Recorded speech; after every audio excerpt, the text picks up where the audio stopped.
Are you a mom who grew up in an abusive home and now you worry that you might be passing on your traumas to children? You worry how your children turn out because of your own upbringing. And there is a real foundation for your worry because you're afraid that how you react with your kids can really mess them up. I myself am a mom of two who went through severe childhood trauma. And I have a unique lived experience of raising two children in completely different ways. My daughter was raised by my traumas. She was raised by a traumatized mother that was always triggered, very high-strung, always stressed, and always yelling. I had a lot of angry outbursts and produced a lot of scary yelling.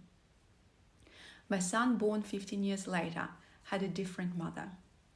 Now I work with clients, both fathers and mothers, who are scared to pass on their models of behavior, their reactions and their traumas, their stress patterns to children. This is one of the main fears that they talk about when we meet. Sometimes these worries keep them up late at night. Are you worried about how your reactive behavior can influence your kids? Are you worried that when you're triggered and scream uncontrollably as a result, how it can affect them?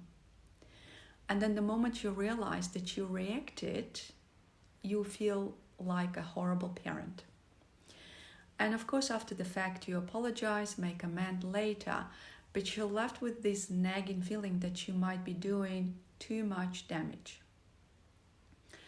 Sometimes you react because there is a reason. You get scared for kids. For example, they run off on the street and you scream. But there are situations when you react in strong ways and you really regret that. And you often ask, what is it that I'm teaching my child?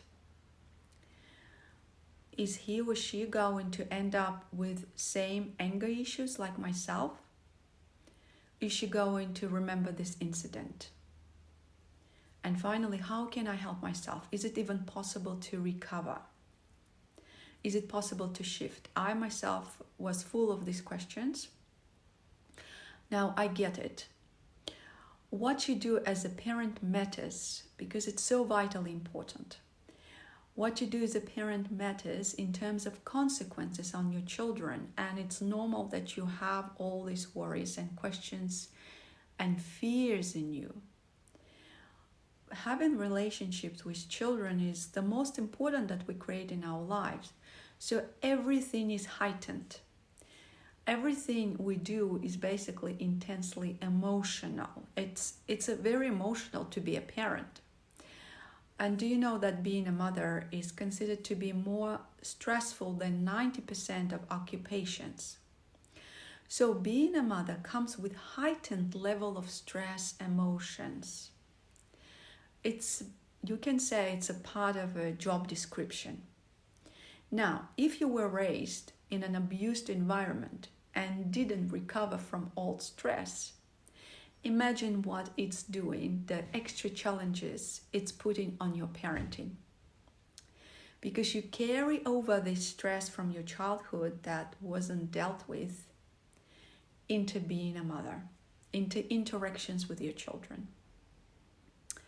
Coming from adverse childhood experience, you have a chronic stress in you that is always present. And you are constantly dealing with this overwhelm and stress cycles that were formed when we were younger, when you were raised and had to survive and adapt to that abusive environment. Let me give you an example. Say you were raised in an abusive home where parents routinely called you names, shouted, and had big arguments between each other.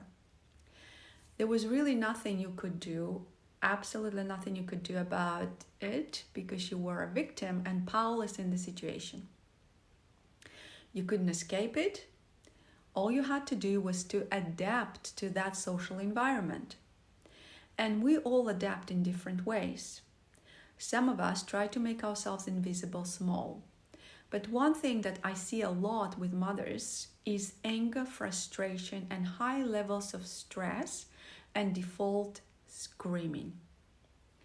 Now, this can be a carryover of the old stress that started working in you when you were stuck in that abusive environment. You can't help yourself. This is how you learned to react in the past. This is an adaptation. In a way, in the past, we helped ourselves with stress and anger. And we never learned how to regulate, and we don't know how to do it now. And we don't know how to stop ourselves from getting to that boiling point. The reactions just take over. So, how to deal with all this? A big part is awareness, right? But the problem with awareness is that the reactions you're experiencing are unconscious. If you could have understood the reactions and you could have understood the problem, you would have solved it. So awareness is part of the recovery because all the reactions that you experience bypass awareness. Okay? So big part of dealing with the reactions and letting them heal and recovering from those reactions is working directly from the unconscious, the place where the reactions are coming from.